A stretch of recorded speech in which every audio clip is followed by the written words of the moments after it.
So one of my biggest improvements as a coach has been learning how to teach white belts.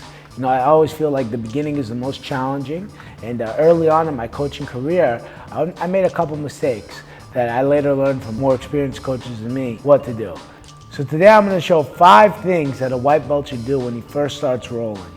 First thing, what I'm going to do here, this is a big problem I used to have when I first started teaching. You know, when I started teaching white belts, I had a bit of a problem of getting them to understand all the basics and how to roll. You know, whenever it was time for them to roll, even if I held them back from rolling for a week or longer, I would actually have a problem getting them to do what I wanted them to do in training. And after training and learning from better coaches myself and asking questions, I found out this way really works for me and for my students, and I think it'll work for you. The first thing, number 1 on the list, is don't just go for submissions. You know, I see a lot of stuff like crazy guys trying Americana from the guard or from being on top. They're just jumping and rolling over and getting caught, getting swept and passed. People trying stuff like headlocks and neck cranks from the guard. What happens is that here's the problem. It's not a problem to try things. Of course, I enjoy people trying things, but the problem is that because it takes a while to get over the fact that that's not going to work. Even if you've watched UFC or a few jiu-jitsu matches, you might not have a clear understanding when you're rolling, when you're doing the technique. It's really hard to be so self-aware that you step back and go, whoa, I've never seen someone try something like this before. You know, you're just working on basic instinct. So that's why when you first start, I don't recommend to go all out on submission. That takes me to step 2. What you should focus on. You should focus on having a good posture.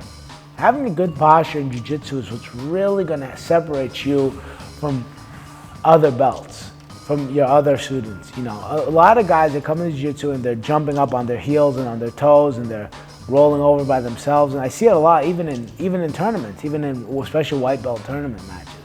Having a good posture is really going to be able to save you to be able to pass, to be able to get to the positions you need, to be able to not get submitted, which is something that's a bit disheartening when you start training, is that you're getting submitted all the time. If you have a good posture, you'll be a better training partner for your more advanced partner as well, because he's going to need to be able to break that posture, and you're going to be building a good posture while he's going to be building a good offense towards that posture. So it helps you and it helps your training partner. And that quickly leads us to step 3. Step 3 is keeping a good posture at the same time moving your hips away from your opponent's attacks. So this is what I like to do with white belts. I try to teach them basically how an armbar works, that you need an angle of your hips to grab it. So I want them to constantly take away an angle. That way a white belt could train with a blue belt or even a purple belt and give him some trouble. He constantly taking away his angle, it makes the purple belt need to set up attacks, or the blue belt to set up attacks. And that's going to improve his game much faster, your opponent. And as for you, you're going to become very aware. And awareness of submission and awareness of your body is what jiu-jitsu is all about in its most basic form. It's awareness of the ground and awareness of your body weight and your movement. So when I am doing a position with a white belt student and he has a good posture and he's breaking everywhere I go to the left, he goes to the left, I go to the right, he goes to the right, he completely stops my movement. And now it makes me need to set things up. That's going to make me better, it's going to make him better, and I think that's the way that white belts should roll until they get really comfortable on the ground.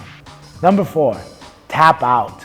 Really, tap out. It's that simple. There's no need to get hurt. First of all, if you start moving around like a fish, even if you escape some of the lower belt guys or the less experienced guys' submissions because of this, you're not actually learning good defense. So when you do fight a better opposition, you might not actually be getting better. You might just be sporadically moving around. When you do that, you might get out of the lower level guys. The higher belt guys are going to catch you, going to get a deeper armbar.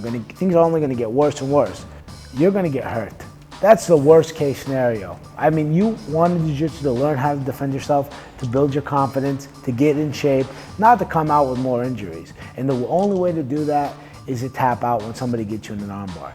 Number 2 is focus on your technique when you do it right. When you do it wrong and you tap out, or you don't tap out and you try to escape by swinging your hand around like crazy or jumping up and down like a frog, Sure, you'll escape some submissions, for sure, but you're not gonna figure out how to properly do it. And when somebody that is at a good level gets you, it's over. And you're not gonna have the tools because you wouldn't have built it when you needed to build it from the beginning. So my opinion is tap out, clap hands, roll again. Rule number 5, focus on your technique, not strength. This also works with number 4, but I'm saying with general. So like when somebody mounts you, obviously the first thing you want to do is just push them with all your power off of you. I understand.